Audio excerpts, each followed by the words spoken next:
destination was in the St. Agustin Church in the municipality of Paoay. The church was built in 1710. It is famous for its enormous buttresses located at the sides and back of the building. In 1973, the Philippine government declared it a national cultural treasure.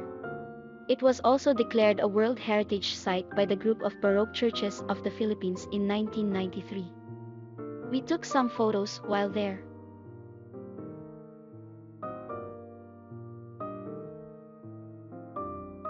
We also tasted their famous empanada and iced coffee.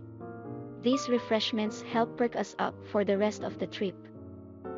Next we went to a wind farm located near the Kapurpur Row 1 rock formation. We also took some photos there. The rock formation was created thousands of years ago by an amass of particles accumulated by sea waves and wind. Near the formations is the Burgos Wind Farm project, the biggest wind farm in the Philippines. Commissioned in 2014, the windmills generate approximately 370 gigawatt-hours of electricity a year, which is used to power more than 2 million households throughout the municipality. It offsets approximately 200,000 tons of carbon dioxide emissions annually. Then, we went to Bacsil-Once Reef Sand Dunes, located in Lowag City. While the Philippines is world famous for its beaches, Ilocos Norte puts a twist on the experience with its sprawling sand dunes.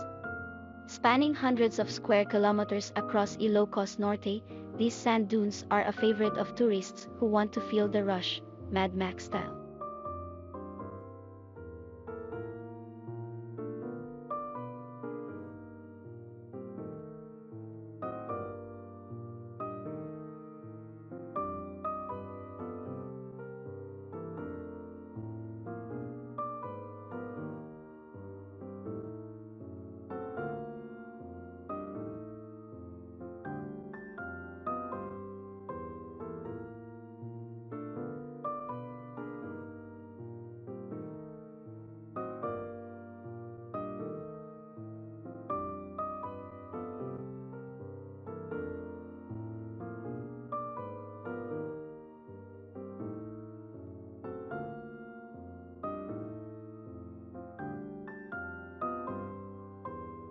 A driver will take you to the dunes using a special vehicle designed for the terrain.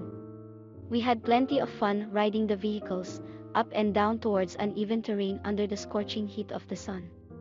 At the edge of the dunes lie the West Philippine Sea. The shore we went to did not have any beach huts or resorts nearby. There are some available, but not in the area we were in.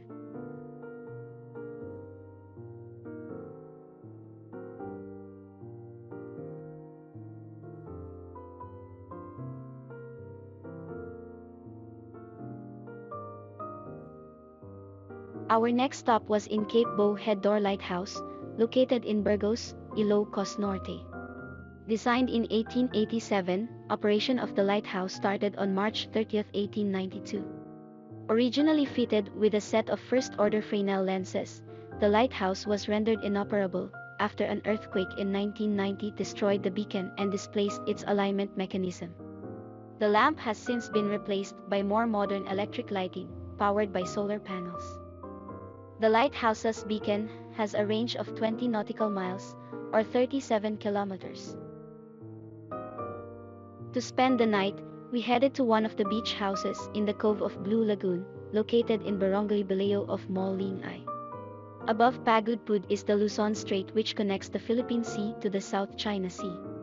Although locally known as Myra-Ira Beach, Blue Lagoon earned its name due to its blue waters, especially in the morning. Depending on what time of the year you visit, the waters may be calm or wavy. But certain parts are consistently swimmable all year round. Little trivia. Heading further north into the sea will take you to Taiwan.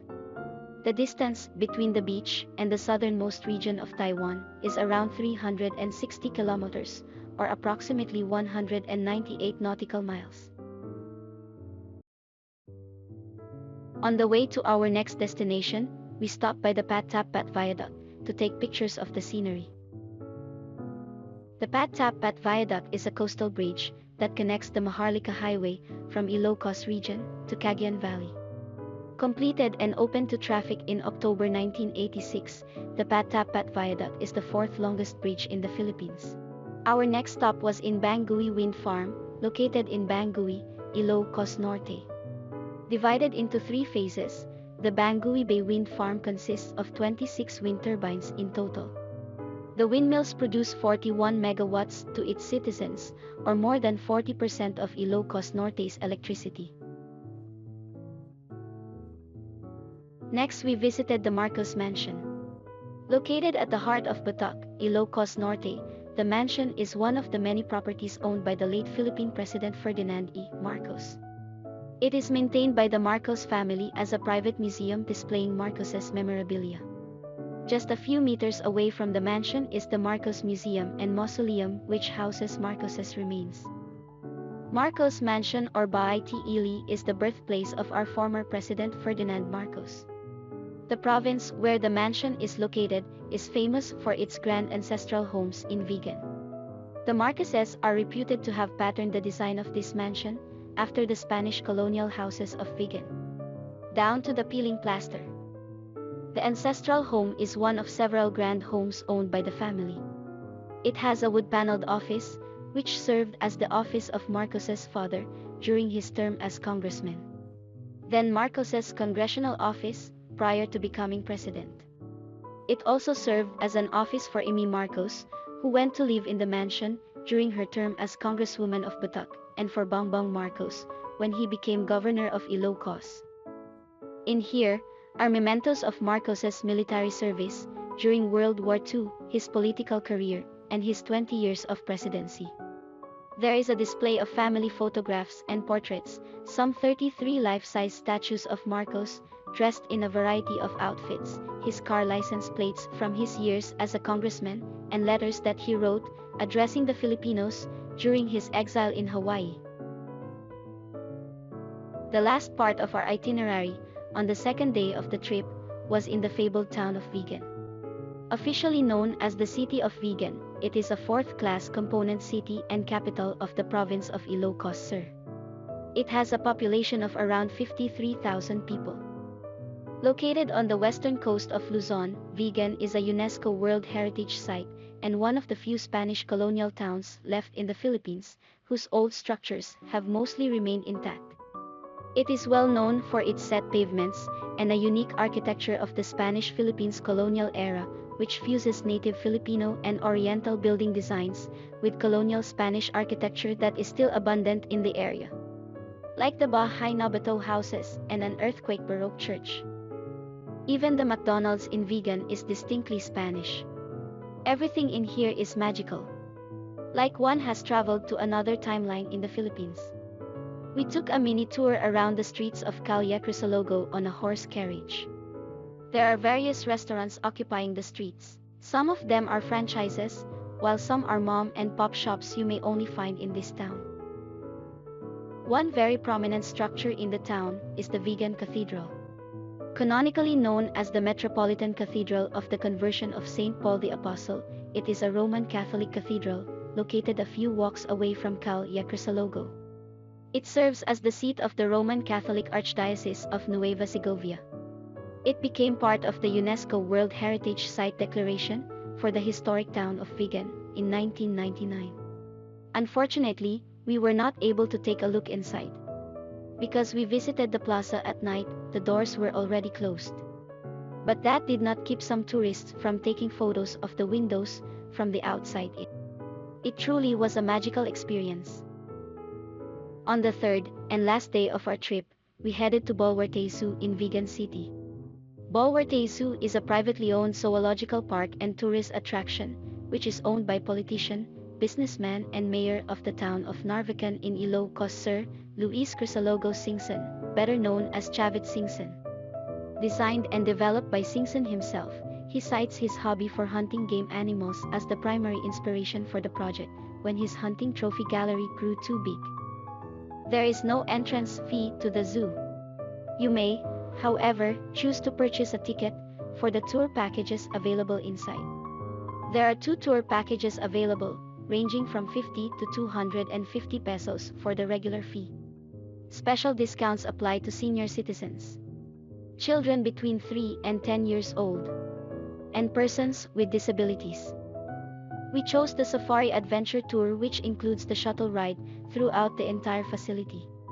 We got to feed the several herbivorous animals in the zoo, including giraffes, zebras, camels, and deer.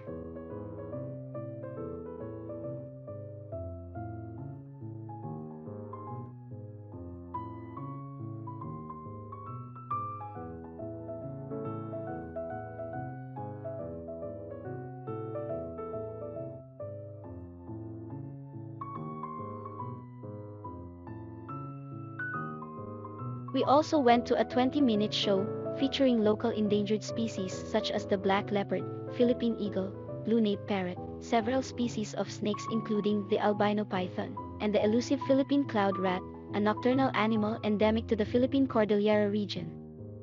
Singsan's goal is to bring awareness to the conservation and protection of our local wildlife, to prevent these species from going extinct due to the destruction of their habitat.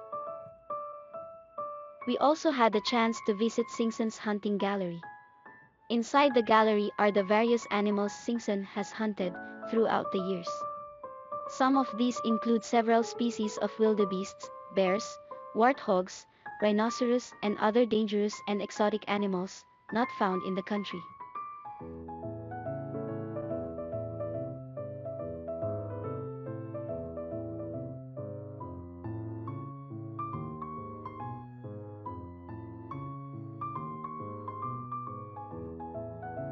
All in all, we had a lot of fun in Ilocos. We learned many things, and we also made new friends along the way. We hope to come back to this beautiful province soon, once the world heals itself of the pandemic. In the meantime, we have these memories to cherish. Thank you for watching. Until next time.